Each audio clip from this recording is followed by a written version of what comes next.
ټلیفونونه کولی شئ چې د مشتاق صاحب نه پوښتنه وکړئ تر څو پورې ستاسو ټلیفونونه راځي. مشتاق صاحب تمې څه دي چې دا ځل د دې راتلونکي انتخاباتو کوم چې په 2013 کې کیدونکي دي نه مخکې دا پریکړه سېنټ وکړی شي چې فاټه کې د عیني اصلاحات وشي او د دې نه وروسته به بیا هلته د صوبایي اسمبلۍ لپاره هم انتخابونه کیږي. دا تمه ستاسو شته دی؟ زما دا مضبوطه تمه ده او زما په خیال باندې چې کوم بیداری ده او کوم د پاټه په ځوان کې کوم د خپل حقوقو لپاره جذبه ده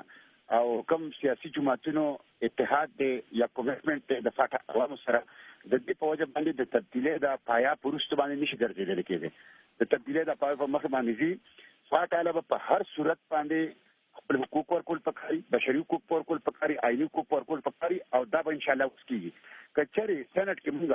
د 9 اپریل نه یعنی سبا نه بل ورځ اجلاس شروع کیږي. 12 ورځې به دا اجلاس جاری په دې کې موږ په دې کې کامیاب شو چې موږ د سپریم کورټ او د های کورټ د اختیار فاټه ته توثیق کړو نو دا به د اصلاحات یو لوی دروازه کولاو شي. او تاسو ته پته را چې بیا په دې پاکستان کې داسې شوي دي چې مختلف خلک د بشري حقوقو په حوالې سره عدالتونو ته تللي او د هغې په نتیجه کې عدالتونو ډېر